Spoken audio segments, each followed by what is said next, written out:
Ladies and gentlemen, my name is Tom Howard and I'm the chairman of the Menzies Research Centre. Everyone tonight is very welcome to what is a combined celebration. First, we're celebrating the 70th anniversary of the naming of the Liberal Party of Australia on October the 14th, 1944. Second, it's a dinner to celebrate and mark the launch of John Howard's book, The Menzies Era.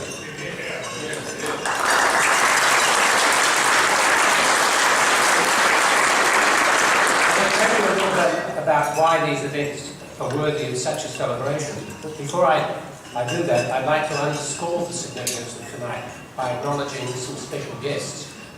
I start with John Howard. Let me thank you for your enthusiastic support for the Menzies Research Centre over its 20-year history, but especially for allowing us to work with you in proselytising the achievements of the Menzies Era. Thank you.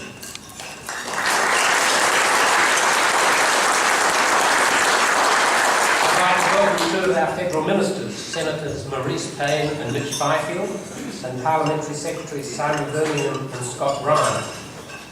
From the New South Wales Government, I'd like to welcome the Deputy Leader of the Parliamentary Party and Transport, Minister Larissa Bereshelton, and the Treasurer Andrew Constance, the Police Minister Stuart Ayres. Yes, okay.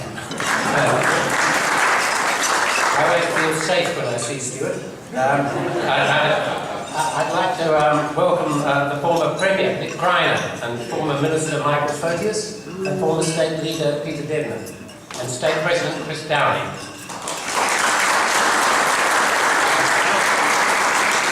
From the Liberal Party organisation, I acknowledge the Federal Director, Brian Loughnane, and from the National Party, a man whose grandfather was in the Lyons and Menzies cabinet, obviously with Sir Robert Menzies in the second category, and his father was in the served with John Howard in cabinet, Larry Anthony. It's a demonstration that we are a truly broad church. I'd like to welcome and thank my fellow Menzies Research Centre directors, starting with the Executive Director Nick Cater, Federal President Richard Alston, Paul Espy and Tony McClellan. I'd like to also acknowledge from our Academic Advisory Board, Ross Babbage and Greg Mellish. And I'd like to thank our sponsors, the National Australia Bank and Deloitte. Why is tonight important? In October 1944, Robert Menzies convened a conference in Canberra of 18 different organisations from across Australia. They met, and on the 14th, they agreed to the formation of the Liberal Party. The purpose of the party was determined at the Albury Conference in December the same year.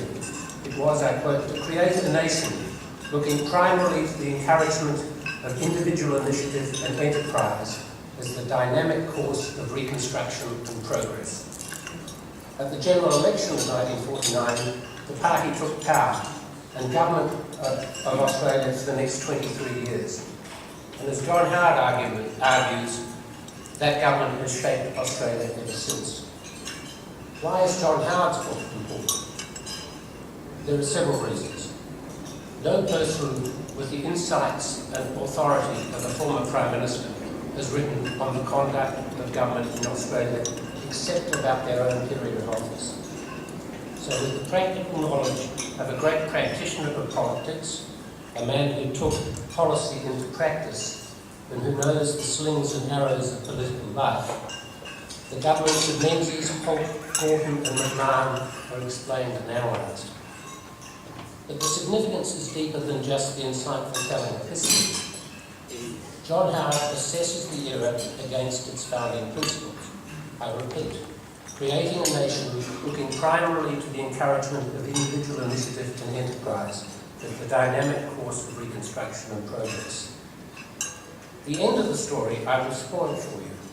The party succeeds on its own terms and shapes much of the period beyond and including reshaping the behaviour of its opponents.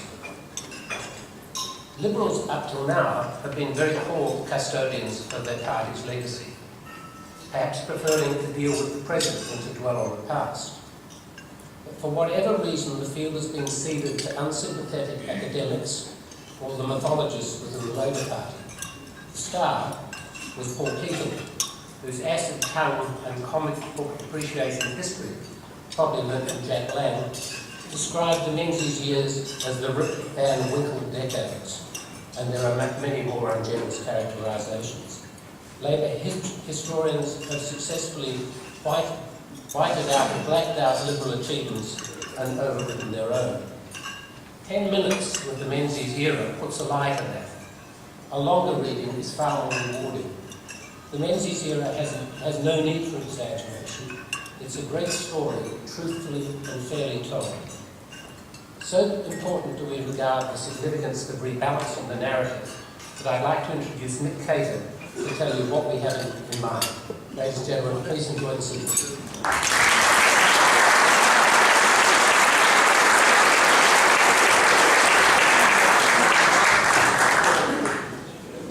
Thank you so much for coming. This is some you might know, the first major event that we've organised at the Menzies Research Centre since I took over as Executive Director. So, first of all, it's fantastic to see everybody here, and secondly, that we've managed to organise food on the table and all those little things. So, it's really good to see you. There was one minor hitch, but we'll talk about that later. When I was offered the job at the Menzies Research Centre, I just jumped at it. Firstly, it's a think tank, and I always liked the idea of working with a think tank. You know, at the end of the week, they say to you, "What have you been doing?" I say, "Thinking." You know. But it's one with such a terrific brand, isn't it? I say, you know, with due respect to my learned colleagues from the IPA and the CIS here tonight, we have the best brand. You know, we have the Menzies brand. It's the it really is the best possible name you can have. It's the Rolls-Royce of political think tanks because of its name. And Menzies is such a sort of important character in Australian history, and tonight is such an important night. And here, I've had my first quarrel with Gerard Henderson. Gerard thinks that the naming of the Liberal Party was the 13th of October, 1944, but I'm sticking with the 14th, which is today.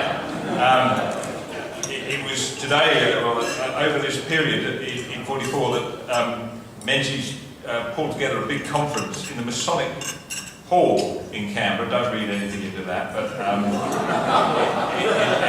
he pulled together 13 political parties. I won't read them all, I'll read a few of them. The Liberal Democratic Party of Australia, the Liberal and Country League of South Australia, the Kooyong Citizens Association of Victoria, the Country National Organisation of Queensland, the Young Nationalist Organisation of Victoria, the Services and Citizens Party of Victoria, and so on, finishing up with the Queensland Women's Electoral League.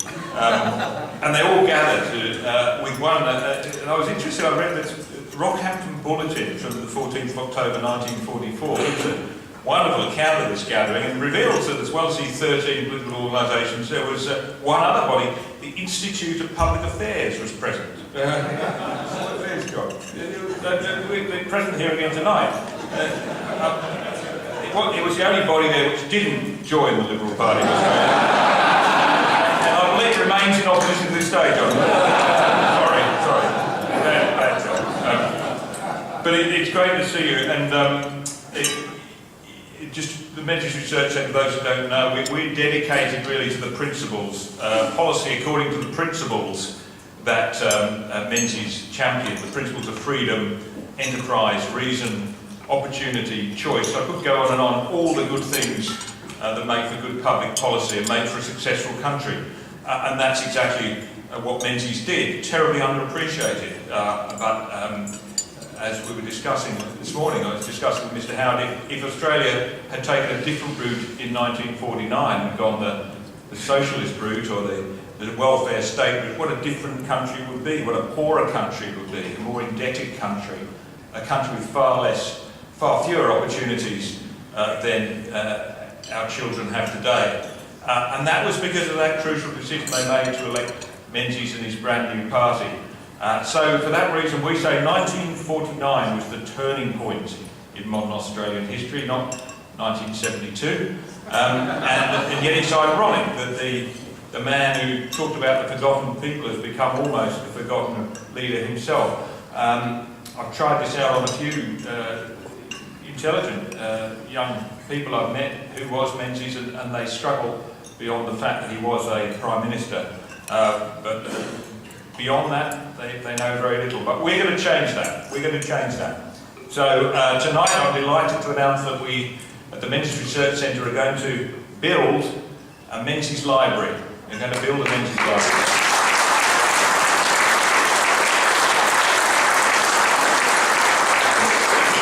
We intend to partner with a major Australian university to build this project.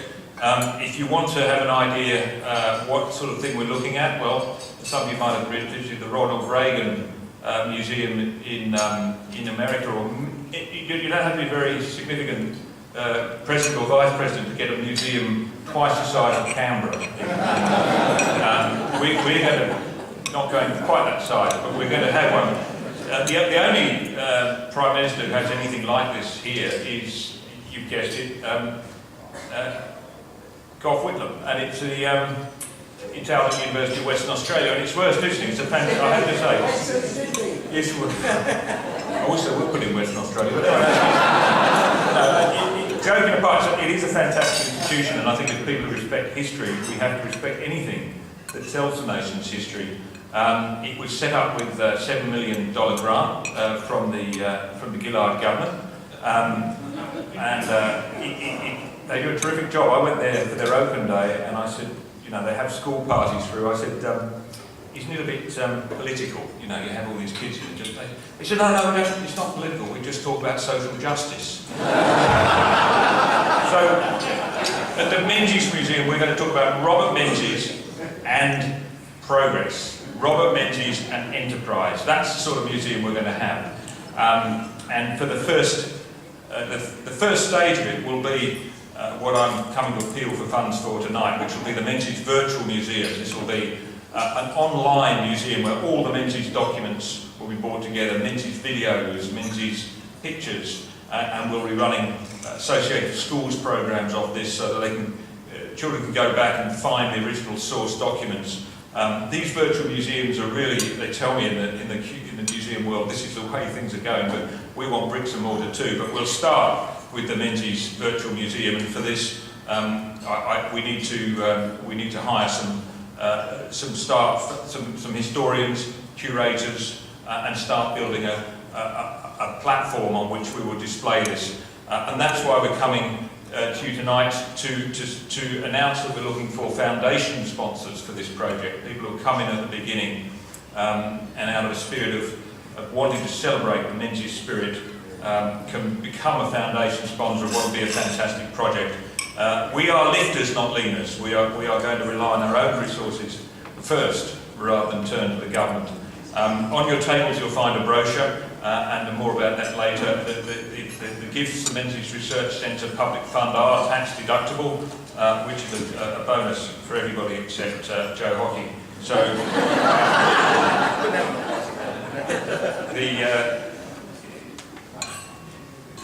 I won't go on except to say that the rest of the evening we hope it'll flow quite well. We've got after the break, Rowan Dean will be up here to tell you about the books that we have on sale tonight. Books plural. We've gone into the archives and found Mr. Howard's first book. A few copies that we found has sold very well. And we've also got there a wonderful book about the Forgotten People speeches, which David Kemp produced. And Rowan will be talking about all that later. And then after that, the real highlight of the show, you probably seen the best, the top viewing TV show. The top viewing TV show, I think, of the last 5 years, I think, was the wonderful series with Janet Albrechtsen and John Howard. It was certainly one of the best pieces of television of all time.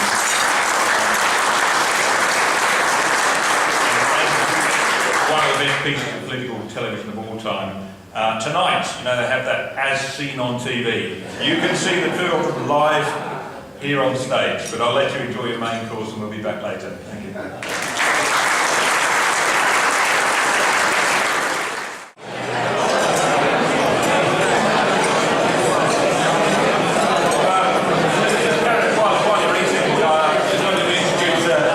A very special guest here today, a William Novell painting. Mr. Robert Menzies. We believe that this is a sketch that was done in preparation for a more famous William de Bell, a picture of Menzies that was on the cover of Time magazine. But this one's rarely seen, and I must thank good friend Peter Prentice, who has this painting privately in his collection and has it here tonight, and it's also the image we've used on the menus, and we'd like you to come and have your photo taken in front of it or whatever you like, because it's a very important picture and one that should be hanging in the National Portrait Gallery in the opinion of Phil Lee, who's here tonight. Without further ado, in a moment we'll have a very short interlude video from 1966 and then on to the main act. But before that, I'll just introduce Mr. Rowan Dean, the editor of Spectator Australia, who's got a few points to make.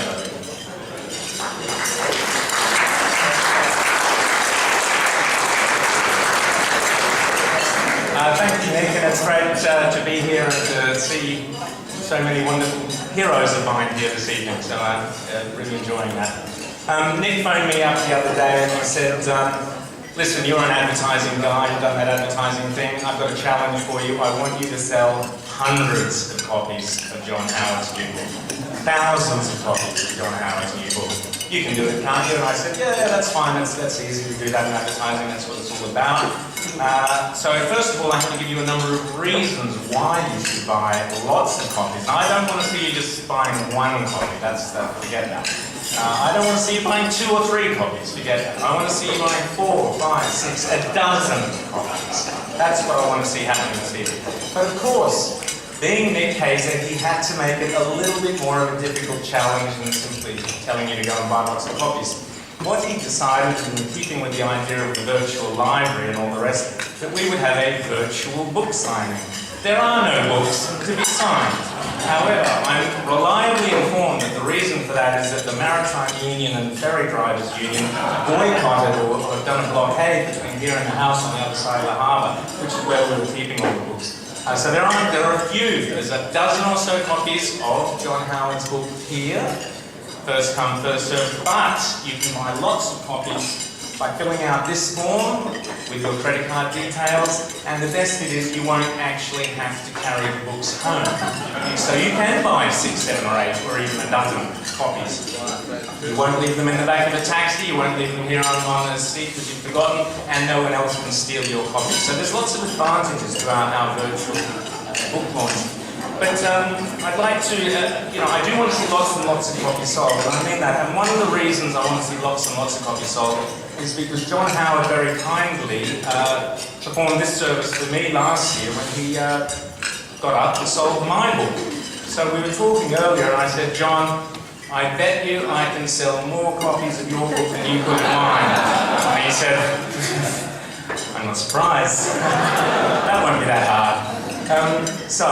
The books are there, but there are also John Howard's first book, Lazarus Rising. Now, another reason you should buy lots of copies of this book is because we have to encourage young Australian authors, new Australian authors. And as is pointed out in The Spectator this week by Stephen Loosley, who has reviewed John Howard's book, John Howard is coming into his own as an author, much in the same way as he did as a politician.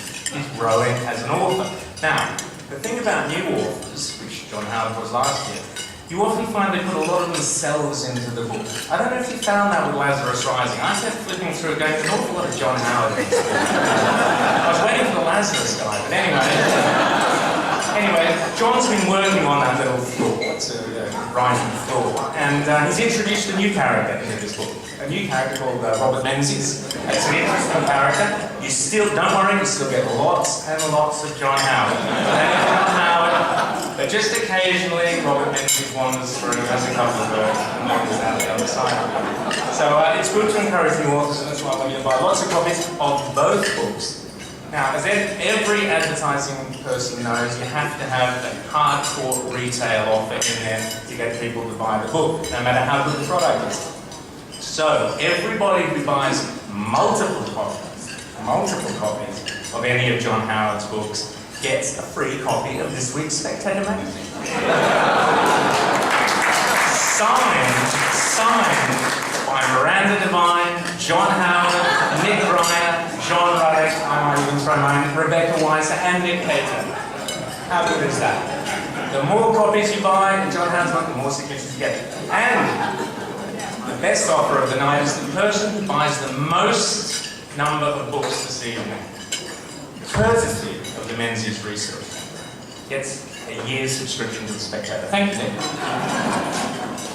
Now, on that note, good luck, John. It's a terrific read. I've already started reading it. It's brilliant. We've got a short film to cut to. That's the end of the advert. Now we go to the movie. Thank you.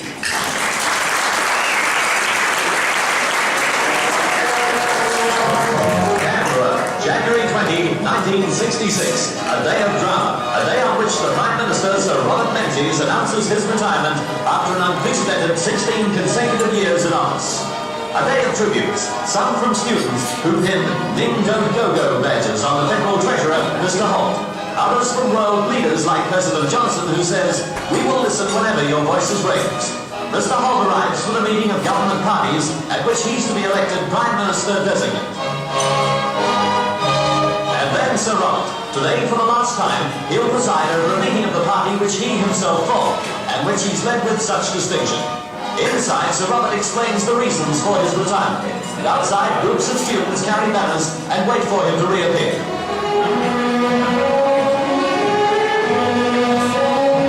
The next act of the drama is at Government House, where the Prime Minister arrives to tender his resignation to the Governor-General, Lord Casey.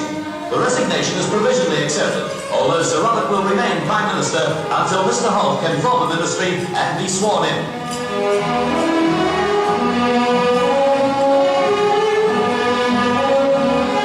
15 minutes later, Sir Robert and Lord Casey appear at the door, and Sir Robert has the sealed envelope containing the Governor-General's provisional acceptance of his resignation. It is the first time an Australian Prime Minister has resigned while in office.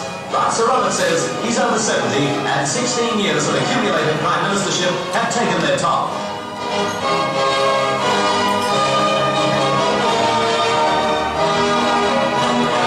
15 minutes after Sir Robert leaves, Mr. Holt arrives at Government House to inform the Governor-General that he will be able to form a ministry.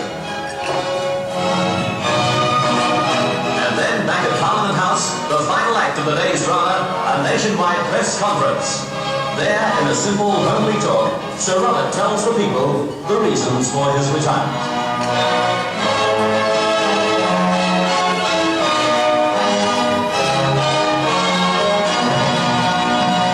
And in the wings, Dame Patty listens.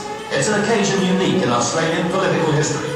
I'm not leaving the sinking ship, Sir Robert says. This is a strong country, and its people are prospering. And so the drama ends, and the man who's led Australia for 16 years makes his exit from the stage. Thank you very much for coming tonight. When Nick rang me a couple of days ago and asked me to go round 5 with John Howard, it was very hard for me to say no to that. The first 4 rounds were an incredible honour.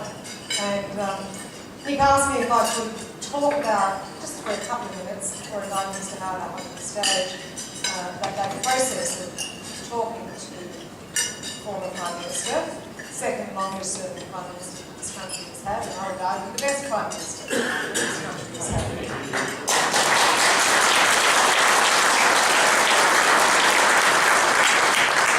And it was an incredible privilege. You don't often get to spend 10 hours with a former Prime Minister learning about them, learning about John Howard, about his family, about his ups and downs, all of them, his many achievements.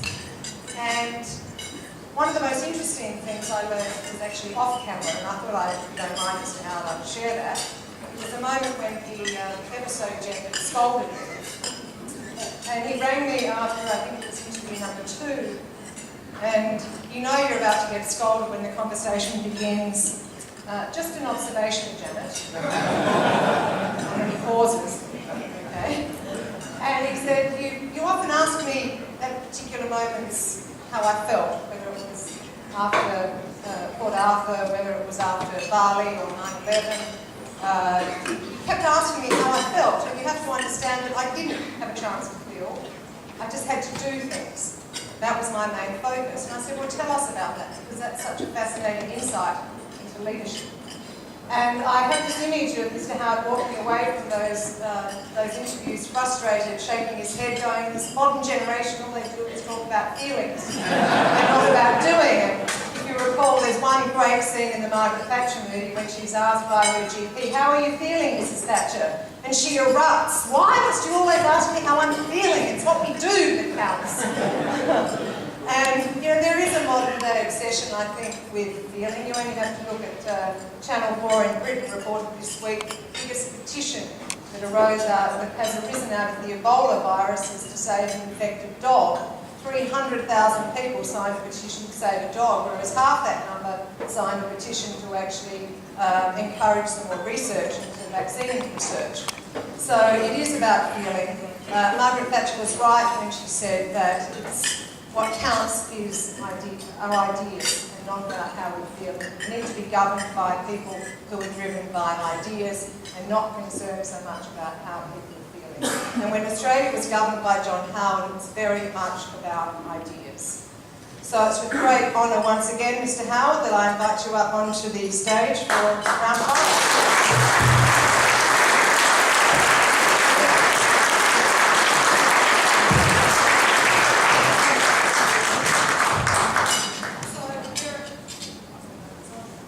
Is it? Oh, yeah, good. It's on.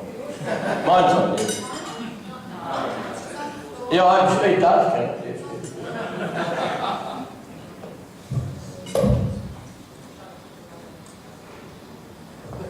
Mr. Howard, I walked away after the 4th interview and I thought, you get quite good at this interview.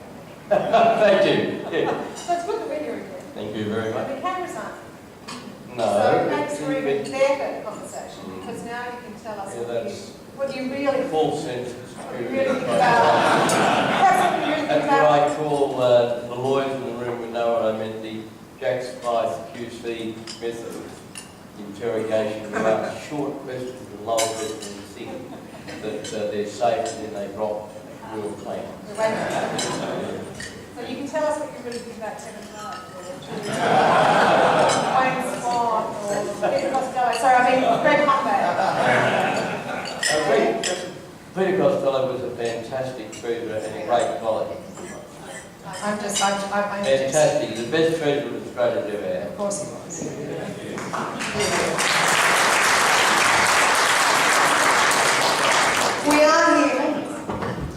We are here, as Tom and Nick have said, to celebrate the 70th anniversary of the founding, the naming of the Liberal Party. Why was it named the Liberal Party? My own view of that is that it was the obvious description for the centre-right party at the time. Menzies didn't want to call it a Conservative party. The UAP name had been spoiled, so it was a nationalist name. And I'm sure he had in mind the classical liberal tradition, emphasis on the individual, responsibility, individual freedom, free enterprise, and in those days, and still in my view now, the word liberal is synonymous with free enterprise, market forces, freedom, and all those sorts of things, which are a very important part of the philosophy of the Liberal Party of Australia. So it was the obvious name to give. He wanted it to be seen as a progressive party, but he also, of course, was quite a conservative man himself on a lot of things in our society. So that's why I have always said that the Liberal Party of Australia is the custodian of two traditions, the classical liberal tradition and the conservative. And if you look at Menzies, he was a conservative on institutions, his support for the monarchy, his respect for the federal system, his respect for what I call a traditional relationship between the elected government and the public service, the rule of law, the position of the High Court, all of those things. He was also quite, when you think about it, in the correct use of the language, he was also quite conservative on economic policy. And he supported centralised wage fixing. He supported a fixed exchange rate. He supported high tariff. Now, not many Liberals today would support any of those things. And in that sense, I suppose you could say he was both a social conservative and an economic.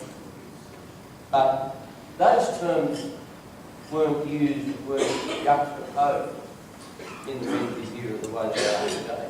And one of the reasons was that there was a consensus, a moral consensus, a conservative consensus in the community, which doesn't exist today anywhere near the degree it did 50 years ago. And of course he formed the party and his governing years were before the enormous cultural and social upheaval of the 1960s, which brought about quite fundamental change in the attitude of the community. And the word progressive must have had a very different connotation rather than the majority of the Yes, yeah, it does. And you have to be very careful in all, I think I've said frequently, context is everything. And that applies to political nomenclature as it does to all sorts of other things.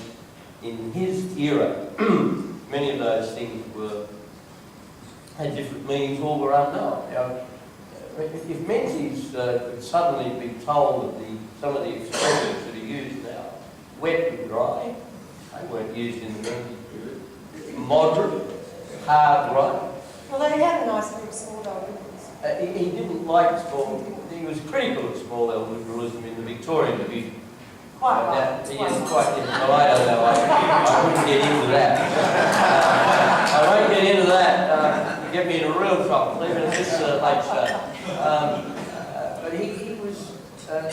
It's interesting to remember the language as the meanings attributed to these words have changed through the years. And the other thing we have to keep reminding ourselves is that in the 1950s and 60s, on a lot of what we now call microeconomic issues, there is very little difference between the attitude of the Labor Party and the Liberal Party. There was a difference on things like public ownership, witness-backed nationalisation, stand-off. The Labor Party always wanted to spend more money than the Liberal Party. But on things like, I'll go and say again, tariffs, industry protection tariffs, fixed exchange rate, centralised wage fixing, they were very similar in their attitude to those things. And it wasn't until all of that, in a sense, fell apart in the early 1970s, with the quadrupling of world oil prices and the end of the preferential rates, that had to forge a new economic approach. And that's where some of these divisions emerged. You say that there's not the same divisions between the parties. In some ways that's right. And you won lots of important economic battles. Is there a sense also, though, when we look at Australia today, that we've perhaps lost the economic war, and there isn't the same impetus for reform? You're comparing that with some years earlier, but all in the post-Menzies period. There's no doubt that we went through a period of economic reform, starting in the late 70s, early 80s, through to the 90s, and contributions, let it be understood, were made to that reform by both sides. I've always acknowledged the contribution that the Hawke government made to a lot of economic reforms, but I've also been quick to point out, as I do in this book, that it was made easier for the Hawke government because the opposition supported all their decisions. They supported the floating of the dollar. We supported the ending of tariff protection. We supported the reintroduction effectively of university. And in that sense, Hawke had it easy. Whereas by contrast, all the things we tried, they were opposed by the Labor Party. I think that has to be said. Maybe that's the genesis of the third. Well, you're getting quite good at the book writing thing.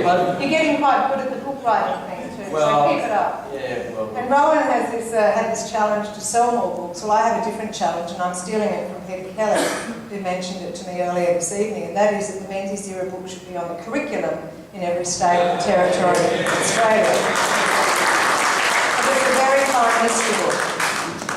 You talk in your book about the nature of politics. And you mentioned that a couple of days before the 1949 election, some 7,000 people turned up to a park in Auburn to listen to Ben Shifley, and that simply wouldn't happen today. It was a shame. A lot's happened since you left politics. For example, young people don't seem to respect democracy as much, particularly people aged 18 to 24. It's not that same support for democracy as a system. And then recently, I think only a couple of days ago, there was another survey that said federal politics is the least respected form of politics in Australia. What's happened since you left? Well, a number of things have caused that change. There's no doubt that the last 6.5 years preceding the change of government last year were immensely frustrating and would have been disillusioning to many people on both sides of politics. Now, I know it's not popular to say that Kevin Rudd should have been kept as the leader of the Labor Party, but I said at the time, and I remain of the view, that the Labor Party made a monumental mistake in removing him. I understood why they wanted him. Well, they did, but I think they made a huge mistake. The public didn't understand or accept that somebody they had voted for quite deliberately, and he won comfortably in 2007, why he should be removed by his own party, because most of the people in this room are involved in politics to an above average degree. And we sort of understand why you would get rid of a Prime Minister who never consulted his cabinet, who was rude to the public service, who was all of these sorts of things. We understand that the general public did this. And I think those people who removed him just didn't understand that. And I think that affronted the community, and the Labor Party, in my view, never recovered from it. And Julia Gillard, I've written frequently, never had the authority at the office because she was never really elected. She didn't win the 2010 election. She cobbled together a holding majority with independents. I think that's part of it. I think there's another long-term trend that everybody worried about government should concern themselves with, and that is this predisposition of people in politics to talk down their own profession. I mean, I get angry every time I hear a politician say, oh, look, I know, I mean, somebody said to me the other day, oh, look, we're going to get re-elected in New South Wales because everybody believes that we're all crooks, but they think we're more competent crooks than the others. Now, I find that really annoys me. The truth is that most politicians are honest and honourable and committed to the things they believe in. And I include in that observation members of the Labor Party, as much as I do members of my own party. And I do think we talk the profession down. And the other thing that angers me beyond belief is the desire of some politicians to transfer authority to other bodies in the community. And one of the reasons I passionately oppose the Bill of Rights, and I congratulate the IPA, for example, for running such a magnificent campaign, and COA and others have been magnificent campaign, because if you transfer decision-making authority to other bodies, and people get the hint, I think, well, they don't regard themselves as important, why should we? Now, there are other reasons, and obviously social media, the trivialisation of political reform, all of that counted. You can't blame the press. I have no truck with this view that supports the media. I don't agree with that at all. The media's always trivialised things. I really think that is a problem. That's a backhand comment. Do you think we're going to see more or less minor parties, particularly or especially in the Senate? I think we are stuck with having minor parties in the Senate. We can't reform Senate? Well, you can, but if you do that, you'll end up handing perpetual prospect control of the Greens. Let me explain. The ideas that are put forward to reform the Senate are essentially that you require that to get elected, you've got to poll 3, 4, 5% of the primary vote. Unless you get that, you can neither be elected nor can your preferences be distributed. Now, that'll work, but that would result in the Greens holding the balance of power. Now, if I got to choose between the Greens holding the balance of power and Jackie Lambie and Clive Palmer and Glenn Lazarus and so forth holding the balance of power, I'll take the last mention any time. I really will, and I think this has been missed in some of this discussion. Incidentally, I don't think the Labor Party and the Coalition have reached agreement on reforming the Senate, and it's worth remembering that for long periods Menzies did not have control of the Senate.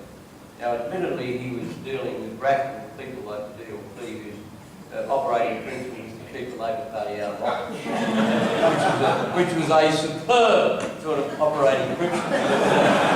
Something to be warmly commended on all occasions. I mean, they were good people except on economics. Hopefully economics.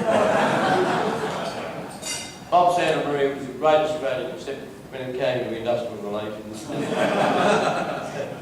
Your book, of course, deals with one of the great debates of the 1950s, and that is whether or not to ban the Communist Party.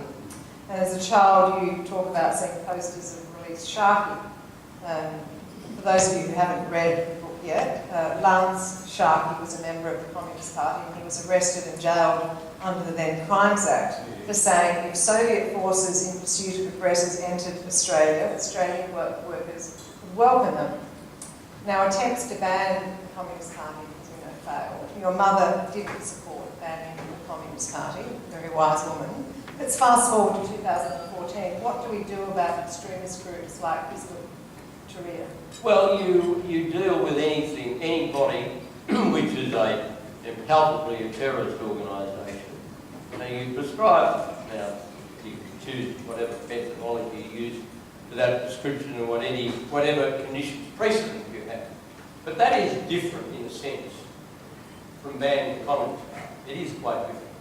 Because you are dealing, in relation to these terrorist organisations, you're dealing with an activity which is overwhelmingly rejected by everybody, rational person in the community. In relation to communism, you were dealing with a philosophy that, although it was strongly rejected, people allowed for the possibility that some of the things that the Communist Party would argue for might have made sense in certain circumstances. And it was of a different category, and the worldwide threat of communism in the early 1950s was the origin of our concern. It's impossible now to talk to anybody under the age of 45 or 50 about communism. Many of them will say, how do you spell it? They just don't know it. But of course, as a child, the world was dominated by the Soviet-led peace and the American-led West.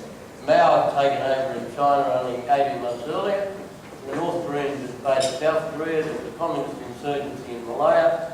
The whole of Eastern Europe had fallen under communist control, and people thought, genuinely believed there could be a third world war. I know it's hard to imagine, but in the early 50s, people thought there could be a third world war. And now it was a different dimension. The terrorist threat is real, but it's of a different kind, and it's the lone wolf, random act of violence. It's the radicalisation of certain people. I think we face a different, I'm not saying it isn't as lethal, but it's a different kind. Do you let these radicals, these extremists, speak freely? Well, I think you let them speak freely up until the point when they are inciting violence, and they are inciting terrorism, and they are inciting behaviour that our community deems unacceptable. But in a free society, you must allow people to argue for stupid things, providing they don't imperil the safety of the citizen, and they don't imperil the stability of society. Now, you can only make a judgment on that according to the circumstances of every individual case. It's impossible almost to codify something like that. You really have to, obviously you codify to the extent that you say inciting violence or violent overthrow is illegal, but what constitutes that is something that's got to be determined according to each individual case. You have codified to some extent freedom of speech in Australia with racial discrimination. How do you think the Liberal Party is going on the free speech front? Well, I didn't agree with the decision to abandon the amendments the way it was said. I'm sorry that that decision was taken. the history of that amendment was it was introduced into the law by the Keating government. It was opposed in the Parliament by the then opposition, led by Alexander Downer, and it went through because the Democrats supported it. They were always happy to support that sort of social engineering. We didn't repeal it in government. Well, under 2004 we didn't have the numbers to do so, and I guess it's fair to say that until the Bolt case, the lethal impact of that decision was not known. But I think it was a mistake of the government to go back on that line. The reason that I didn't do it. Well, do you think we're doing something wrong on immigration? You mentioned earlier that we are seeing a small but significant group of radicalised young men in Australia, most of whom are born here. Where are we going wrong on immigration? Well, I don't, what I'm about to say is not the reason why we have this problem, but I have never been a fan of multiculturalism. I'm a fan of multiracialism. I believe in bringing people from different parts of the world without discrimination, either on the grounds of colour or national identity or religion. But once they are here, they should become through.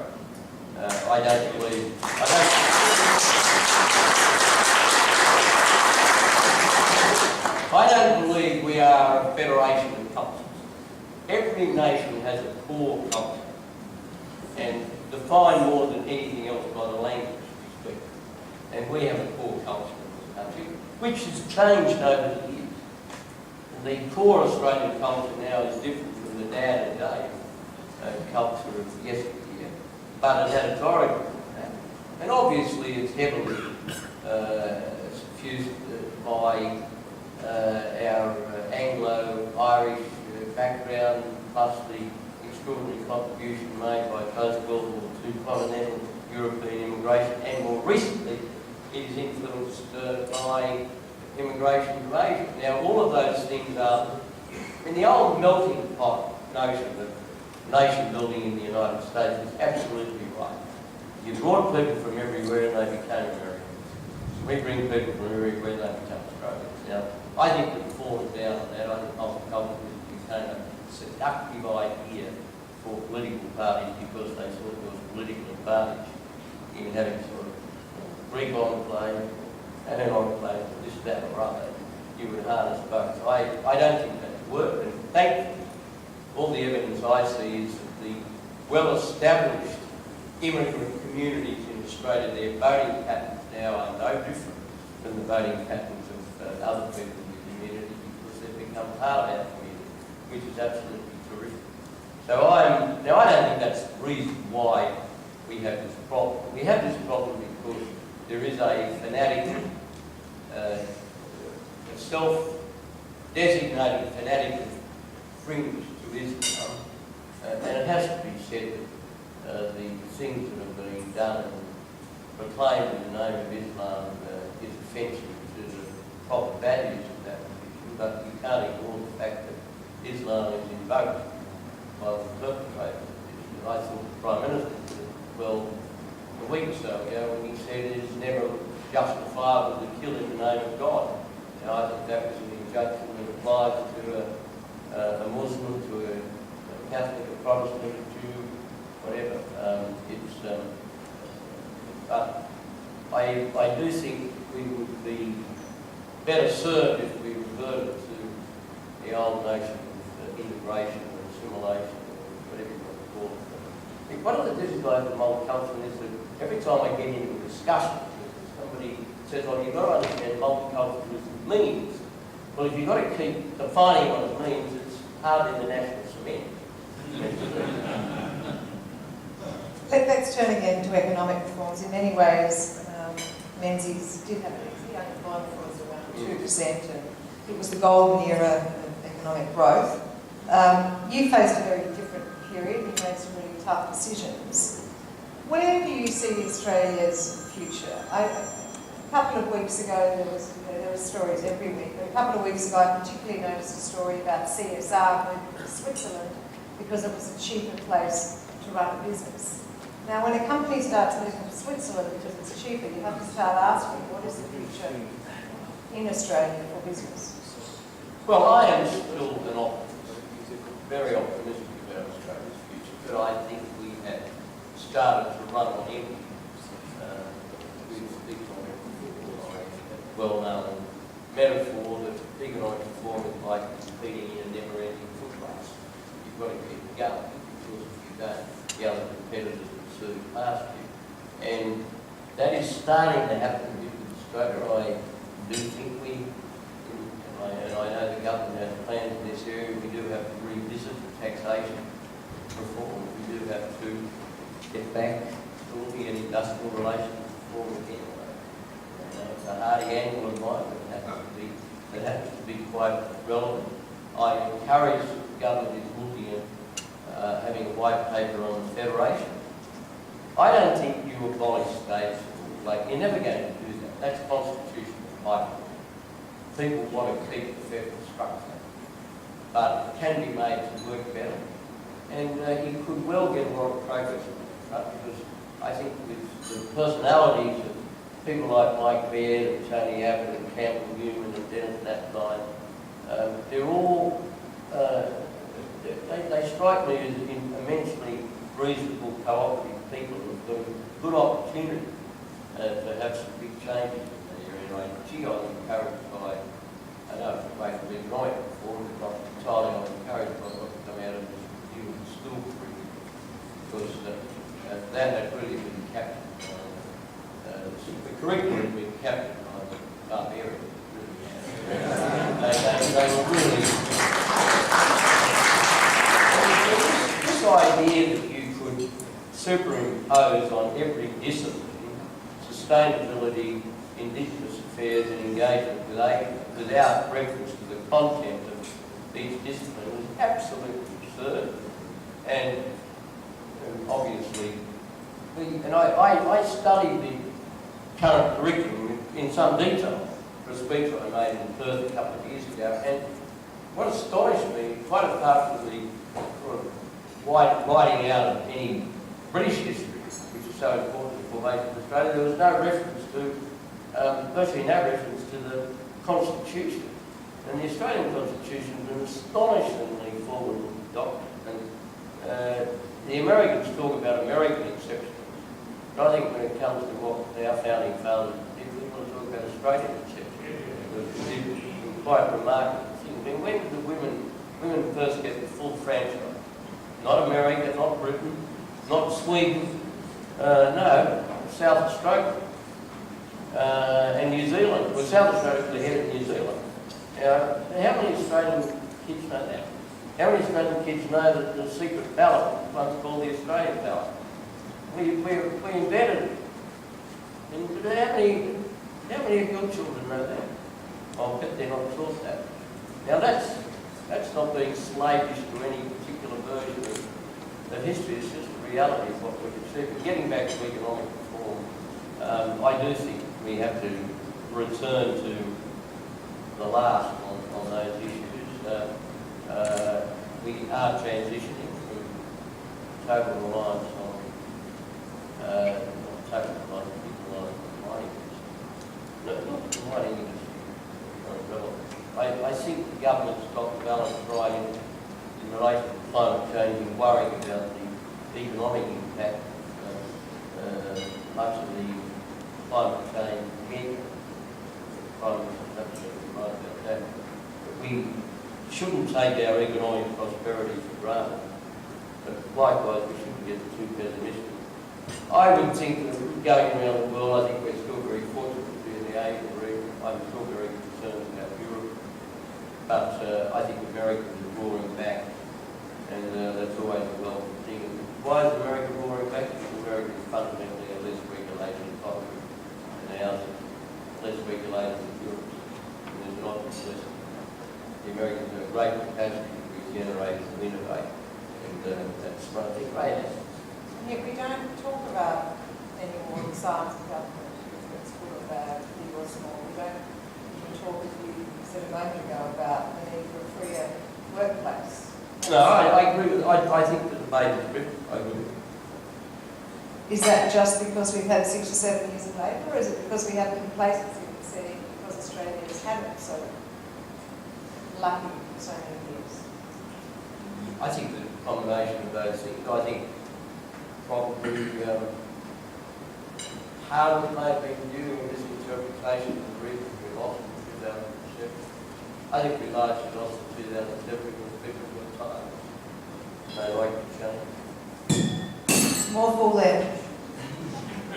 Finally, Mr. Howard, I'd just like to put one final question to you. As we've watched you over the years, we saw you, or some of us saw you as a young upstart, shaking things up in Canberra, and we saw you pushing reform at times when reform wasn't very popular to push. We saw you pulling yourself up time and time again when you were knocked down, and we saw you succeed enormously as Prime Minister. Now, Tony Abbott once said at Malcolm Turnbull that Turnbull was a force of nature, but I'm putting it to you, and I'd like to get your comment, that in fact the real force of nature is John Winston Howard. Any comments? Oh, that's hard. That's impossible. I became quite obsessed with politics from an early age, no doubt about that. But I've retained my interest in it. People say to me, "Do you miss politics?" And I was down to yes, I do. But I've adjusted. Part of the process of adjusting is knowing when to say something and when not to say something. And to know who to say it and who not to say it. Are you saying you're not telling me something?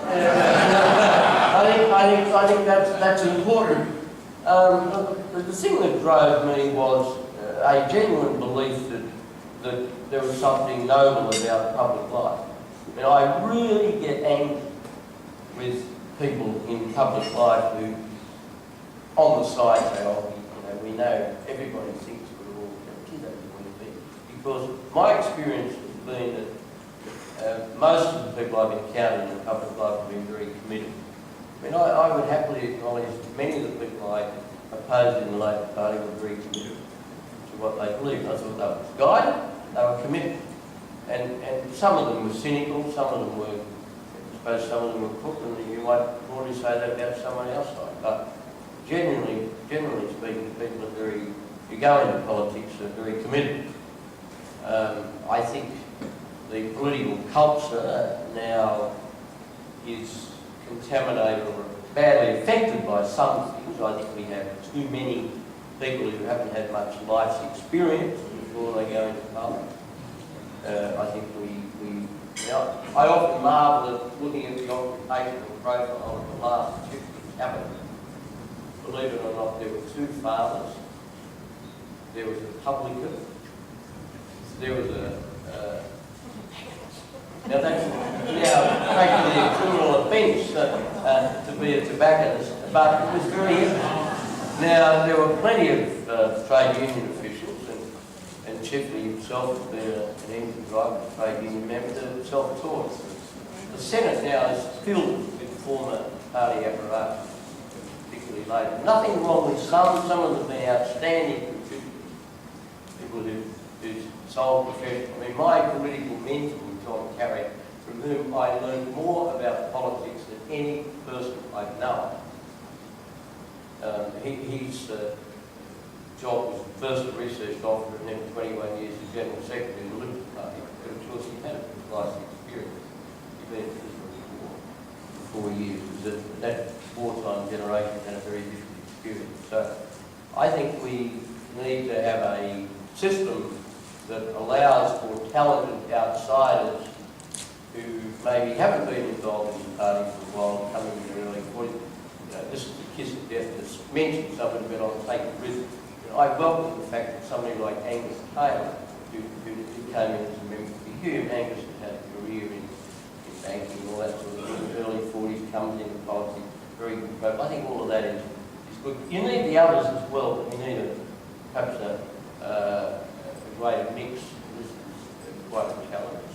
Political parties now are no longer mass movements, and the objection that I have to the way the Liberal Party, unfortunately, is developing in different parts of the country is it's taking on the appearance of a closed shop to people, and we're not reaching out trying to recruit people. We're too faction-driven, and as a consequence, we are less representative of the generality of people who vote for us.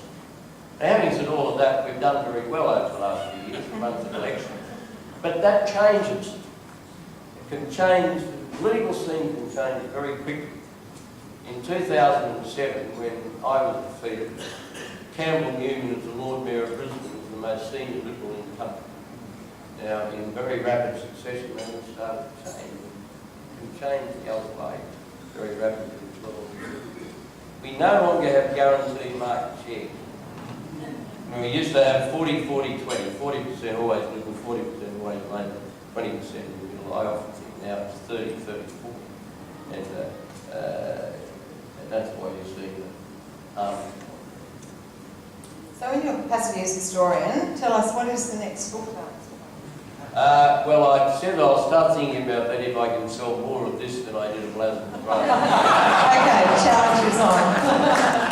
Thank you very much for tonight.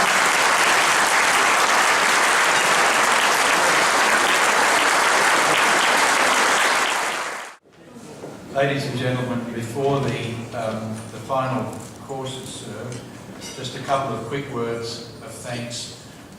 We have seen on display tonight two giants of our time, those of us who were around at the time of Honourable Menzies. On your behalf, I particularly want to thank John Howard for coming and sharing with us so much of that he has to share. That's the beginning of it.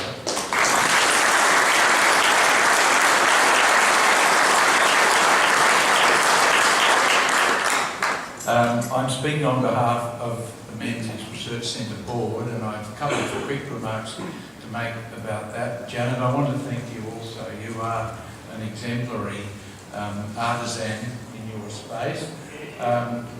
As to Rowan, I want to say that his generous suggestion that you could buy as many of his books as you liked. The Menzies Centre has fallen short tonight. Nick made mention of one minor slip in the organisation, and as I think somebody also said, perhaps he did, that we'll blame the unions for not delivering this bloody great pile of John's books.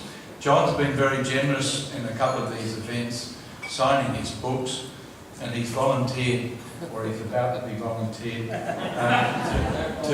to sign a copy of the book for any of you who fill in the little chit at the back of the brochure on the table.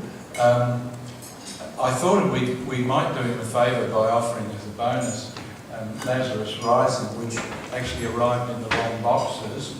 So that's here too as an extra. But I want to say something a little bit more on the Menzies phenomenon and why Menzies Research Centre is taking the trouble to do what Nick's described, that is to pull all the Menzies history together in a form that's useful. Obviously, from the applause earlier tonight, highly relevant to the current debate about the national curriculum and getting some balance into the perspectives that the children of our generation have about what we are. So this is not just about establishing a digital collection and even a library. It's about disseminating a way of thinking. The elementary principles that Nick summarised that are reflected in the Forgotten People speeches are not widely disseminated into the public debate today. And that's what Menzies sees itself doing. That is, not just creating an edifice on the horizon, but propagating a way of thinking and helping to make it easier for governments of our complexion to implement change along the principles that we know about. Stand on your own 2 feet, the family values, the rule of law, and the cultural values that we nurture, we should nurture, and which we honour and enjoy here. So that's what we're on about. Several of the other issues that were touched on tonight of being part and parcel of the work of Menzies as it's emerging. And there's one other person that I want to thank. I'll leave the chairman, who's got a big enough ego, and thank himself at the beginning. But I do want to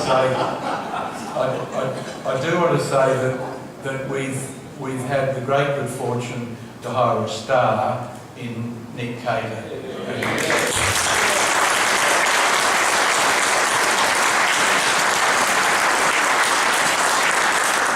And so, dig deep, as they say. That's part and parcel of what we're here for this evening.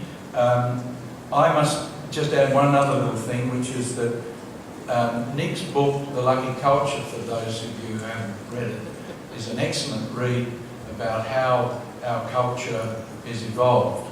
It's ostensibly about the role of the elites in our society, and if we don't get with it, we're missing the bus.